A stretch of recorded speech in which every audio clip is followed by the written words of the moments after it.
del día de hoy. Sanja Rujano, mentora académica y miembro de Jóvenes Unidos por la Educación, nos acompaña en la tarde de hoy. Tal y como dijo Ricardo, no sé si estamos pronunciando el nombre bien, usted nos corregirá en un segundo. Le damos la cordial bienvenida. Ricardo Jaramillo y Edna Jaramillo, les saludamos. Un gusto tenerla aquí, sobre todo para conocer desde Jóvenes Unidos por la Educación esa opinión que tienen ustedes al respecto de lo que considera va a ser esos desafíos de la educación al cual se va a enfrentar la nueva administración y sobre todo hablar de la importancia que tiene la formación de los estudiantes en ese proceso educativo. Bienvenida. Hola, sí, muy buenas tardes. Para mí un placer estar acá y bueno, el nombre se pronuncia Shanaya, no hay ningún problema, es algo que pasa constantemente, pero para mí es un placer poder estar acá y compartir con cada uno de ustedes la posición que tenemos dentro de Jóvenes Unidos por la Educación, porque es bastante interesante ver cómo se ha desarrollado o cómo se va a desarrollar y repercutir las acciones que toma este nuevo gobierno en cuanto a la educación panameña, porque tristemente estamos en una situación de crisis y que ciertas acciones tal parece que van a agravar más nuestra realidad. En ese sentido, Precisamente, sí, adelante, Edna.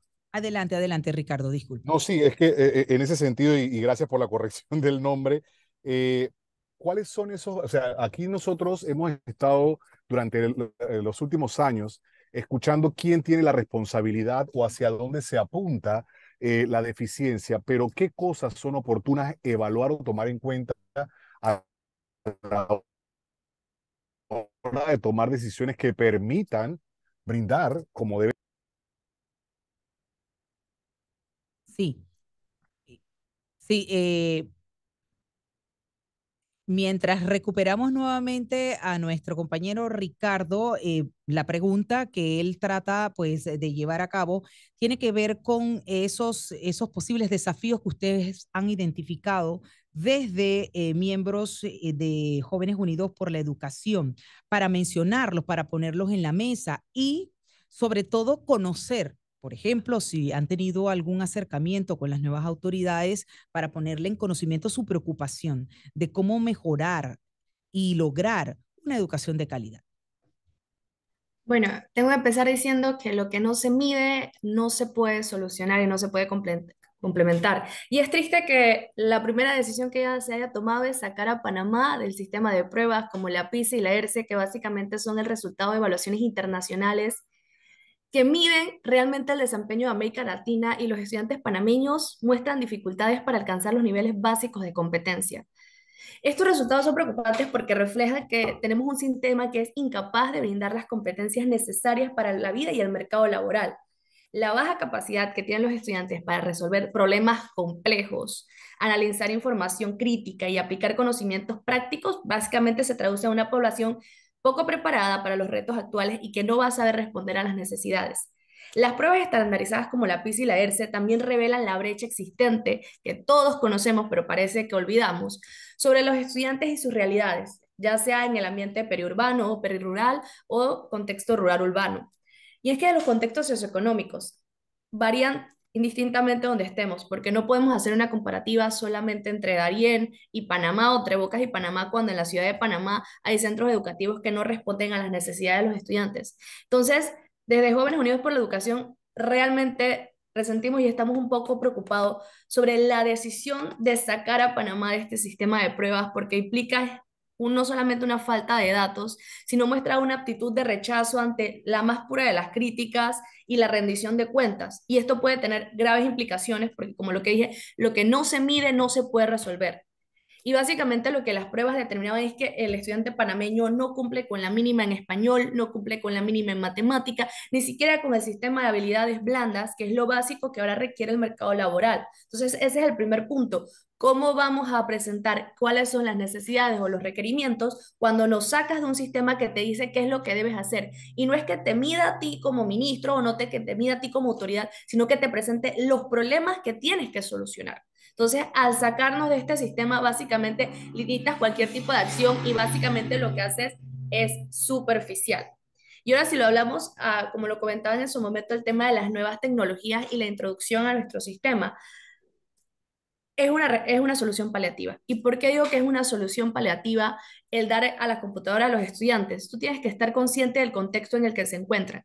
Y es que la mayoría de escuelas a nivel nacional no tienen internet, ni siquiera tienen el servicio eléctrico. Entonces, ¿cómo le vas a dar una computadora a un grupo de estudiantes cuando el mismo objeto va a quedar obsoleto porque no hay un sistema para usarlo? Ni siquiera hay un docente capacitado para enseñarle a los estudiantes cómo manejar una computadora. Y que no es entrar a las nuevas tecnologías o revolucionar el mundo digital, pero si no tienes ni siquiera las competencias blandas para utilizarlo, ¿cómo lo vas a hacer? Entonces, para nosotros es un poquito incoherente el querer venir a presentar soluciones como estas, paliativas, a una base cuyo problema troncal no es ni siquiera el tema de la tecnología, sino que hablamos de la alimentación en las infraestructuras y de la preparación del estudiante.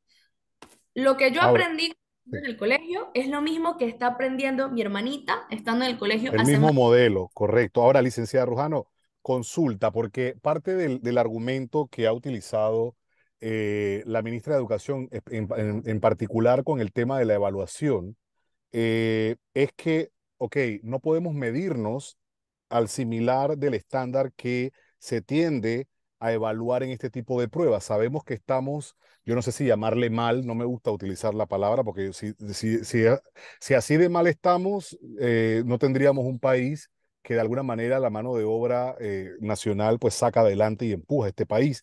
Que hay deficiencias, definitivamente las hay, quisiéramos que fuesen mejores, pero el argumento que utiliza es que allí estamos midiéndonos con no similares y que obviamente vamos a tener una desventaja que ese dinero invertido allí pues ya nos va a decir en cómo estamos. ¿Cuál sería, según su punto de vista, una respuesta a ello? Porque la alternativa tampoco la conocemos. No nos han dicho, no vamos a hacer la prueba, no nos vamos a evaluar, a medir por la prueba, pero tampoco sabemos cómo vamos a medirnos, a mejorarlo.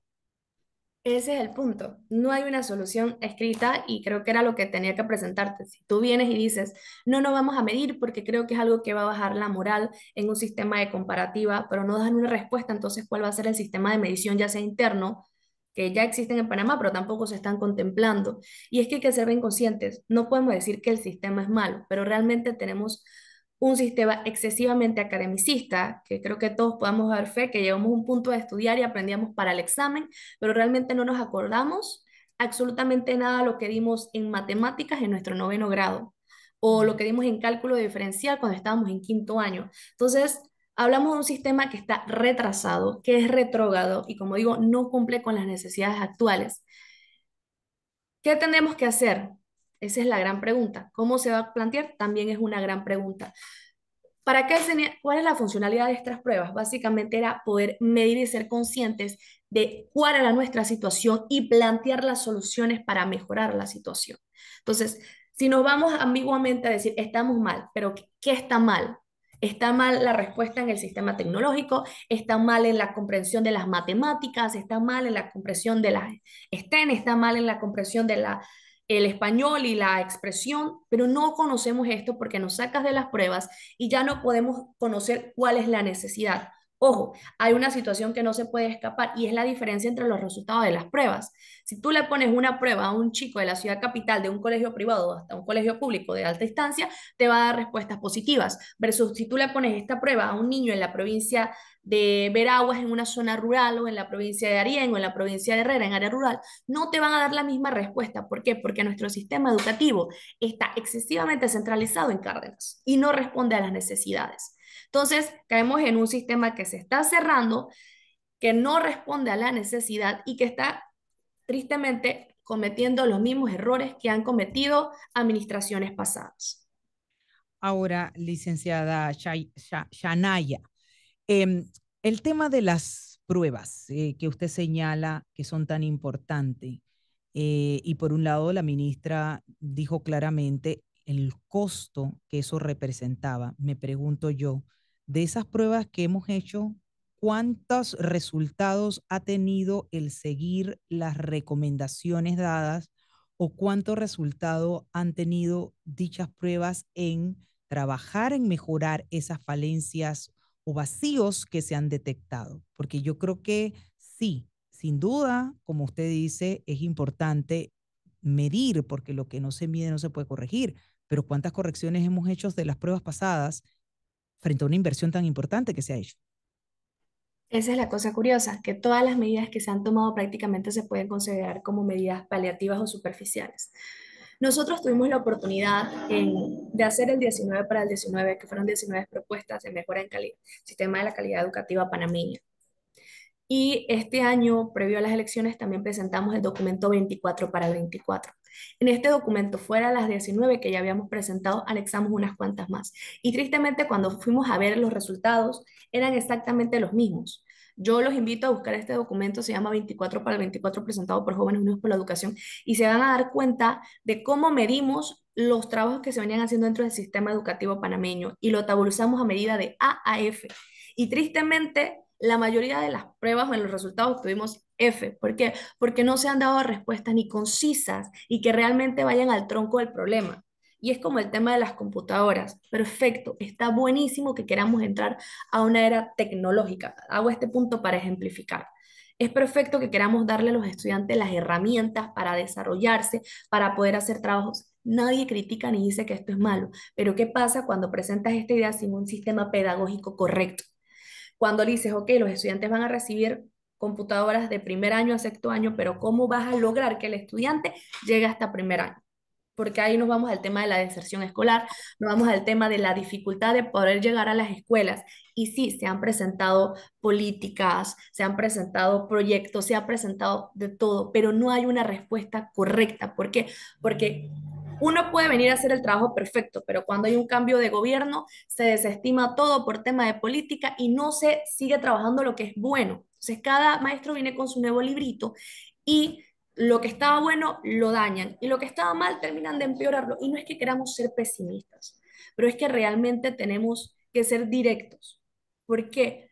Porque si somos ambiguos y respondemos de forma dulce, no vamos realmente a plantear lo que queremos y tampoco es de ser groseros, hablamos de ser disruptivos. ¿Por qué hablamos de ser disruptivos? Porque es necesario romper el molde en el que venimos trabajando. La política no es mala, los partidos políticos no es malo, los ministros no son malos. El problema es cuando se toman las decisiones que realmente no beneficien al sistema educativo de Panamá. Yo les pondría algo simple como esto. Gastamos millones en una prueba, sí, pero también gastamos millones en cosas que no benefician al sistema y que durante años lo único que han hecho es dañarlo. Entonces, les hago una pregunta curiosa a ustedes que están acá y a las personas que están escuchando. Perfecto, nos vas a dar computadoras, pero ¿cuántas escuelas a nivel nacional tienen servicio eléctrico? Tienen el acceso a Internet los estudiantes y no solamente la parte administrativa del colegio. ¿Cuántos niños realmente tienen luz en sus casas para conectar la computadora para poder hacer los trabajos que le manden en la escuela? ¿Cuántos docentes en áreas rurales están capacitados para responder a la necesidad de explicarle al estudiante cómo se usa una computadora? Entonces no es un tema de cuál proyecto es malo, cuál es bueno, si las pruebas son malas y cuestan dinero, si las pruebas son buenas y también cuestan dinero. Es que las soluciones tienen que ser estructuradas y pedagógicas y correctamente establecidas con proyectos a largo plazo, no que esta administración llega con las computadoras, son funcionales y la administración que viene dice, no, no funciona y creas una brecha que más que nada es extremadamente amplia en el sistema educativo panameño y realmente no hay una mejora. Entonces no es que cueste más o que cueste menos, es que hay ideas muy buenas, pero no se sabe cómo establecer ni cómo desarrollar. Ahora, a nivel de organización, Jóvenes Unidos por la Educación, ¿cuál evalúa o identifica es el desafío premiante en la educación? Estamos hablando de la tecnología, estamos hablando de la metodología, estamos hablando de un tema de recursos. ¿Qué es o a qué se enfrenta como principal desafío dentro de la multiplicidad que hay, que sería importante entrar y evaluar y actuar sobre ello en primera instancia? Sencillamente la desigualdad en el acceso a la educación. ¿Y por qué? Porque, como lo digo, lo que no se mide no se puede solucionar.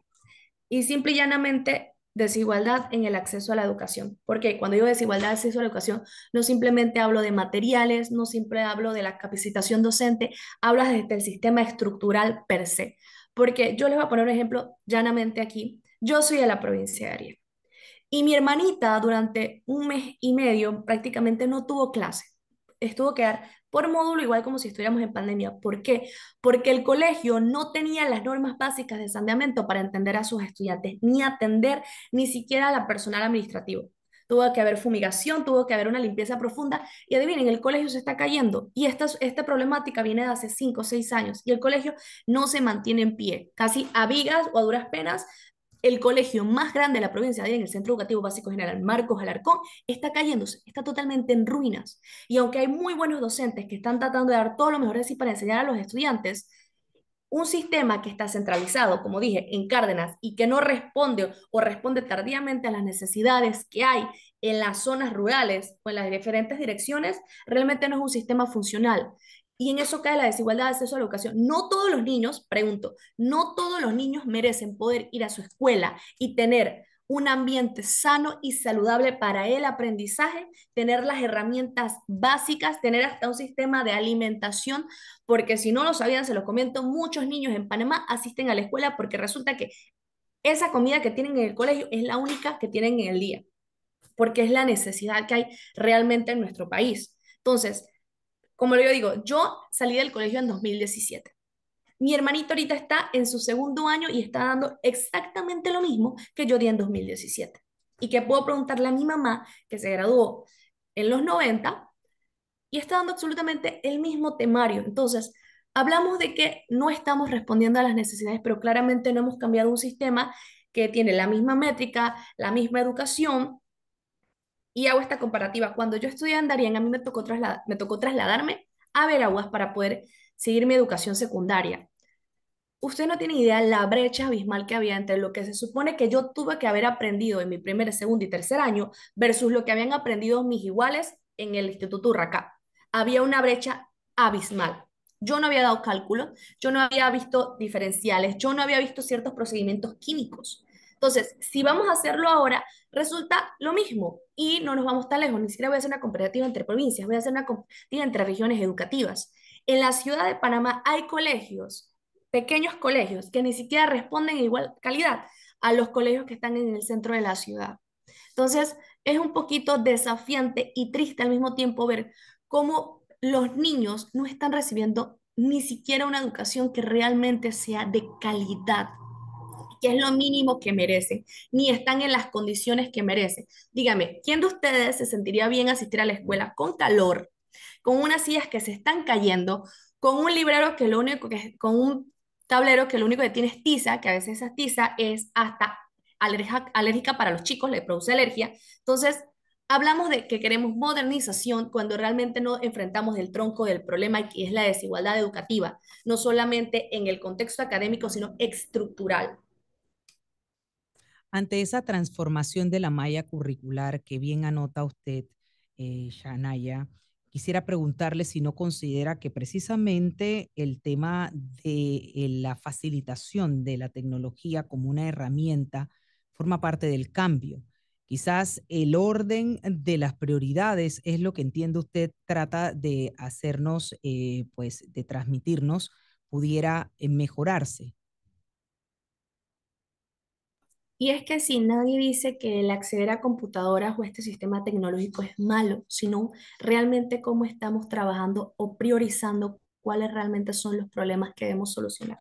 Lo primero que se tiene que lograr es que el estudiante pase de un grado maternal hasta un sexto grado, que muchos niños ni siquiera llegan a eso o ese es su punto máximo de educación, tristemente. Entonces, no decimos que las computadoras son malas, no lo son, son una gran herramienta. El problema es que priorizamos como fundamental para el estudiantado.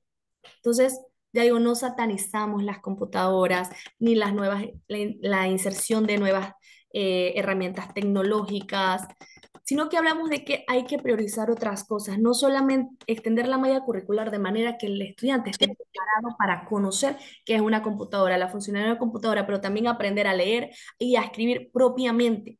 Entonces, que el estudiante también sepa desarrollar un criterio propio, un criterio analítico, hasta un sentido de identidad patria, porque si nos vamos a la malla curricular, lo que le enseñan al estudiante carece de la historia patria, entonces terminan aprendiéndolo por fuera o terminan aprendiendo otras cosas que debieron aprender en el colegio, pero no de la manera correcta. Entonces no decimos que el sistema educativo panameño sea un fallo total, no. Creemos que hay esperanza, pero el problema, el asunto es cómo se presenta o cómo se dirige. Entonces, falta una visión integral y sostenible para la educación desde un contexto humano fundamental para el desarrollo.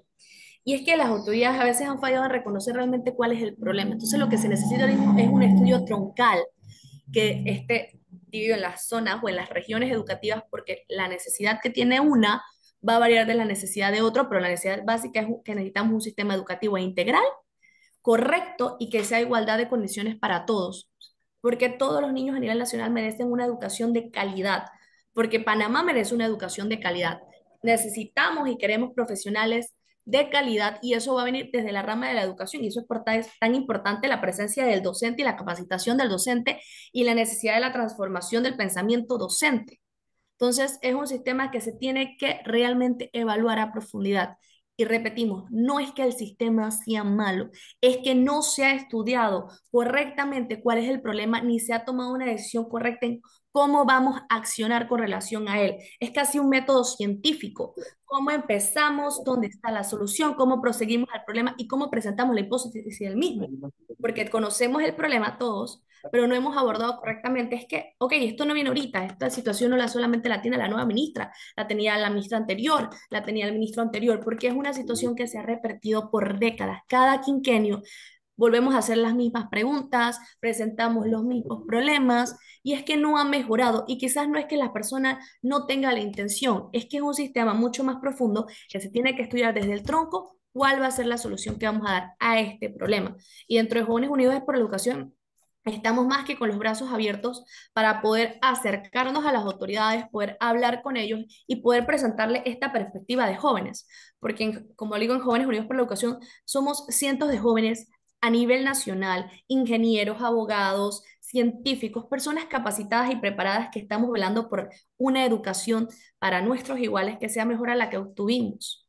Entonces, estamos aquí, cuentan con nosotros para apoyarlos, para comentarles de distintas realidades que hemos atravesado, para decir, ¿sabes qué? Consideramos que esto es funcional o consideramos que esto no es funcional, porque para el documento 24 para 24 que nosotros hicimos, tuvimos que hacer un estudio arduo para evaluar no solamente a criterio personal, sino con métrica, con estudio internacional, qué era la necesidad y cuál era la que queríamos tratar dentro de ese documento, porque solamente presentamos 24, pero se hacen necesarias muchas más.